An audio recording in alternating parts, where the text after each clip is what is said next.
Jesus Christ is a stranger in Africa. You will definitely pack your load and go.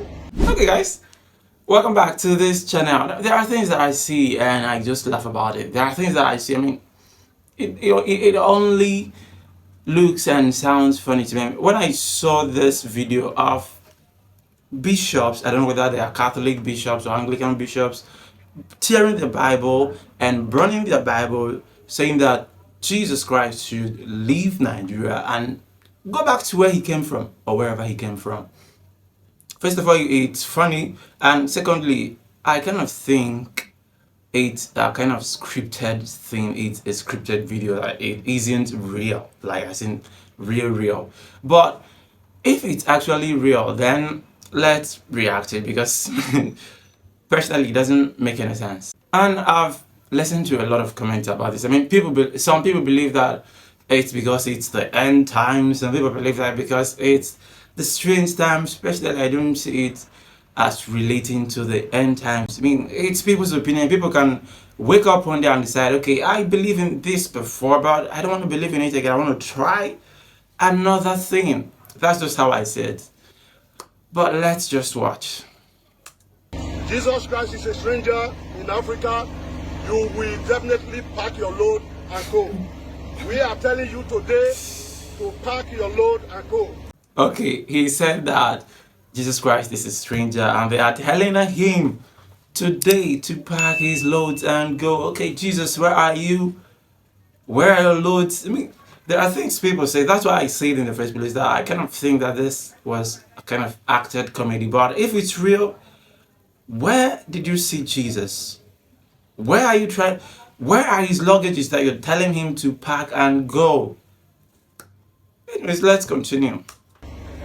All those evil havoc you are becoming, committing in our community, committing in Nigeria, committing in Africa. Wow. We tell you, Jesus Christ, pack your things and go. I'm sorry again that I'm posting about it. He's accusing Jesus right now of committing evil in Nigeria, in Igbo land, in Africa.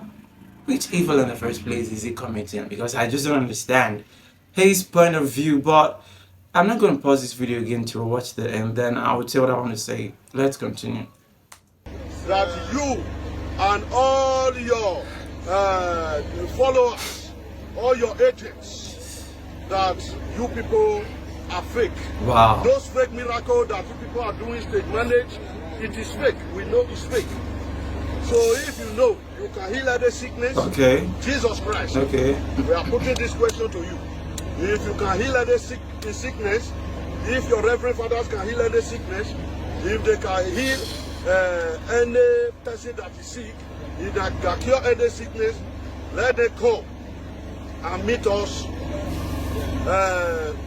on the 1st of November in Irua Specialist. I challenge all the reverend fathers, I challenge all the apostles, they should come so that they can heal any kidney patient. wow, They can heal any person that have liver problem, any person that have kidney problem, any person who is sick, so that they just pray and the person will get up and go home without paying anything. wow. He's inviting all these people. He's inviting. Sorry, I know I said I wasn't going to pause this thing again, but I can't help it. He's saying and inviting Jesus and his agent, his reverend fathers and apostles, to a miracle match. Yeah, that's what it is. To come for a miracle match. First of all, personally, I don't think miracle works like that. And secondly, there is no way on earth where everybody will be healed of sickness, because he's claiming that every miracle that has ever been done in Jesus' name are all stage managed. We know. But it doesn't mean that it's every of them. We know that there are some miracles. I mean, there are miracles that I've seen people talk about, and I'm like, what are you talking about? But that doesn't mean that, I mean, people can do a lot of things in Jesus' name. He even said it himself in the Bible, that a lot of people will come and say, I did this in your name, I did this in your name. That doesn't mean you should put the blame on Jesus. First of all, you've not seen Jesus in the first place. You don't even know what he looks like. You don't even know what he looks like. I mean, recently, I think CNN was asking the question whether Jesus was white or black. So I don't think anybody knows what Jesus looks like in the first place, because it's a question of faith, and faith has to be personal. It's quite unfortunate that in Nigeria and in Africa and in so many places we are trying to generalize this idea of faith that everybody must concord to a particular thing. So if this former bishop or ex-bishop thinks that he's no longer comfortable with the kind of faith that he had before in God and in Jesus, okay, in Jesus Christ, because he's not mentioning God, in Jesus, then he should gradually and happily find another faith instead of castigating the faith that is still in existence. Because the truth of the matter is that there is nothing he would ever do for Jesus's faith, for people's faith in Jesus, to dwindle or come down. I mean, he doesn't even have that kind of authority, physical and government authority, to do that. But let's continue. Again from the hospital. So I want you people to come and I'm challenging every of you. You say you can raise up the dead. Yes, come there. They will bring out a dead person for you all to pray and let the person walk. Okay, this is as far as I can go. It's actually a longer video, but this is as far as I can go. He's also saying that not only will they come to heal all the sick people, but they would also raise all the dead people. Really? So people shouldn't be dying again. So people won't be dying again? Because I just don't understand his argument. By the way, he actually went on to burn his Bible, tear his Bible, burn his calendars, and he was making a statement like, I think I'll play that particular one, where he's making a statement and saying that they used to say that Bible doesn't burn, that if you burn Bible, that it wouldn't burn. Who said that? Anyway, listen to him say it. They tell you that Bible did not burn. If you put it like this, it will not burn. But when you tear it one after the other, it will burn. So the Bible is just like other novel. If you carry any other book and put it just like this, it will not burn. It burn because it come together. And those our children will get jobs. So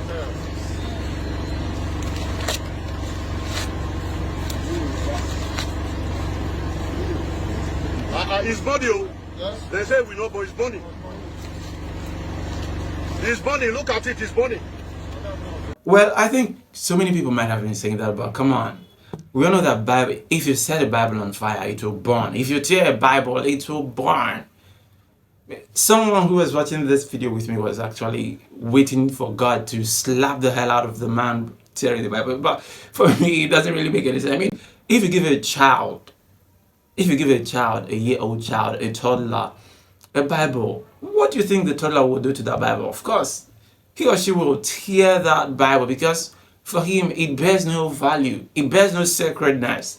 But as we begin to grow up, depending on our faith and the things that we have been taught, then we now begin to believe that there is a kind of respect and sanctity that we should give when it comes to the Bible, because it has to do with God. It has a direct relationship with God, and that's the sacredness that has been inculcated into us that begins to manifest when we deal with the Bible. That's why you hear people say things sometimes that people shot at them, and because they were screaming Jesus and shouting Jesus and they were holding their Bible, that nothing happened to them. That does not necessarily mean that all the powers was in the Bible, but in the faith that they had. So once again, if this was not scripted, if this was kind of real, then I would gladly advise this priest, okay, now you've turned the Bible, now you've burned your calendar, what next? I mean, it's not as if you burn the calendar and die. No, you would still be alive. And being alive means that you will still have to believe in something else. That's just how life is. I mean, if you think that you don't want to believe in God anymore, you still have to believe in science. You still have to believe in doctors. Does that mean that science delivers all the times? No. Does that mean that doctors deliver all the time? No. Because no matter how much we think we have advanced in technology, there are still things that science and technology cannot help us solve. As a matter of fact, the more we solve problems with science and technology, the more problems we create. Because that life just has to be moving on. So, my dear Lord Bishops, if by any chance you guys come across this video, it's not about God. It's not about Jesus. Jesus has not done anything to you. It's your fellow human beings. I mean, if you've been hurt by your fellow human beings, just find a way and amend it and let life go on. It's not because as you've burned this thing, like I said before, you will still have another thing to have faith and believe in.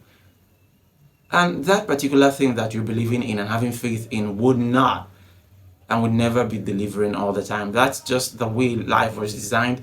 That's just the way life works. Because that makes life interesting. Anyways, if you still believe in Jesus, if you're watching this video, if you still believe in God, hold your faith too tight. And know that it doesn't necessarily, that believing in Jesus doesn't mean that everything you've been told would come true.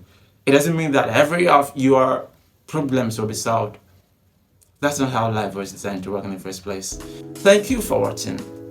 If you watched up to this point, please do like this video, share this video, and subscribe to this channel. Ring the notification bell till I come your way again. P for peace.